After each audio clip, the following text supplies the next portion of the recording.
Class 10 life science 4th অধ্যায় অভিব্যক্তি অভিযোজন। তোমরা সবাই মন দিয়ে শোনো, লেখো, সবাই লাইক অ্যান্ড সাবস্ক্রাইবটা দিয়ে দাও। আলোর স্ফীত স্কন্দ ও ফণিমনুষার পণ্যকাণ্ড ও কি জাতীয় অঙ্গ, সমস্ত অঙ্গ। মৌমাছিদের ভাষা 1967 খ্রিস্টাব্দে কোন বিজ্ঞানী আবিষ্কার করেন? Karl von Frisch. জীবাশ্ম বিষয়ক বিদ্যাকে কি বলে? প্রত্নজীববিদ্যা, ব্যাপালিওন্টোলজি। মানুষের একটি নিষ্ক্রিয় অঙ্গের নাম লেখো, অ্যাপেন্ডিক্স। প্রথম উৎপন্ন নিউক্লিক অ্যাসিডটির নাম কি? RNA-80। উভচর প্রাণীর হৃৎপিণ্ডে কয়টি প্রকোষ্ঠ? 3টি। ডারউইন কোন গ্রন্থে তার প্রাকৃতিক নির্বাচনবাদের ব্যাখ্যা দেন? On the origin of species by means of natural selection গ্রন্থে। বিবর্তনের ফলে উৎপন্ন কার্যহীন অঙ্গকে কি বলে? নিষ্ক্রিয় অঙ্গ বলে। জীবের উৎপত্তি সম্পর্কিত জৈব রাসায়নিক মতবাদের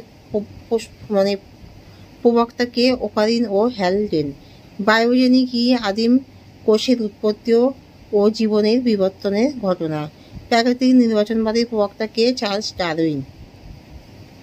মৌমাছির বার্তা আদান প্রদানে কোন কোন নৃত্য সাহায্য করে? চক্রাকার নৃত্য ও ওয়াকটেল নৃত্য। ব্যবহার অপব্যবহার কার মতবাদ? ল্যামার্কের।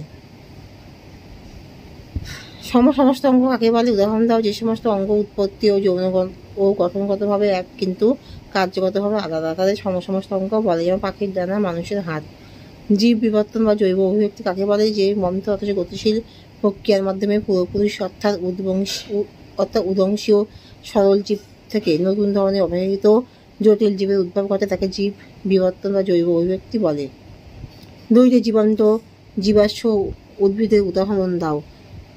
জীবান্ত জীবাশ্ম উদ্ভিদ সাইকাস আর গিঙ্গো বাইলোবা। বায়োজেনেটিক সূত্র কাকে বলে? হেকেল বায়োজেনেটিক সূত্রের প্রবক্তা। তার মতানুসারে প্রতিটি জীব বুনো অবস্থায় খুব অল্প সময়ের জন্য হলেও পূর্বপুরুষের আকৃতি ও গঠনকে পুনরাবৃত্তি করে। একে অন্টোজেনি, রিপিটস, ফাইলোজেনি বা বায়োজেনেটিক সূত্র বলে। জীবাশ্ম কাকে বলে? জীবের সম্পূর্ণ দেহ বা দেহের কোনো অংশ লক্ষ লক্ষ বছর ধরে পাললিক শিলাস্তরে চাপা পড়ে থাকার ফলে জীবের সামগ্রিক বা দেহাংশের ছাপ সংরক্ষিত হয়, একে জীবাশ্ম বলে। অপসারী অভিব্যক্তি কাকে বলে? উৎপত্তি গঠনগতভাবে একই রকমের অঙ্গযুক্ত জীবদেহে বিভিন্ন পরিবেশে অভিযোজনের জন্য যে বিবর্তন দেখা যায় তাকে অপসারী অভিব্যক্তি বলে। যেমন ঘোড়ার অগ্রপদ, মানুষের হাত। বীণাস হৃৎপিণ্ড কাকে বলে? উদাহরণ দাও। মাছের হৃৎপিণ্ডে সর্বদা কার্বন-ডাই-অক্সাইড সমৃদ্ধ রক্ত প্রবাহিত হয়, তাই মাছের হৃৎপিণ্ডকে বীণাস হৃৎপিণ্ড বলে।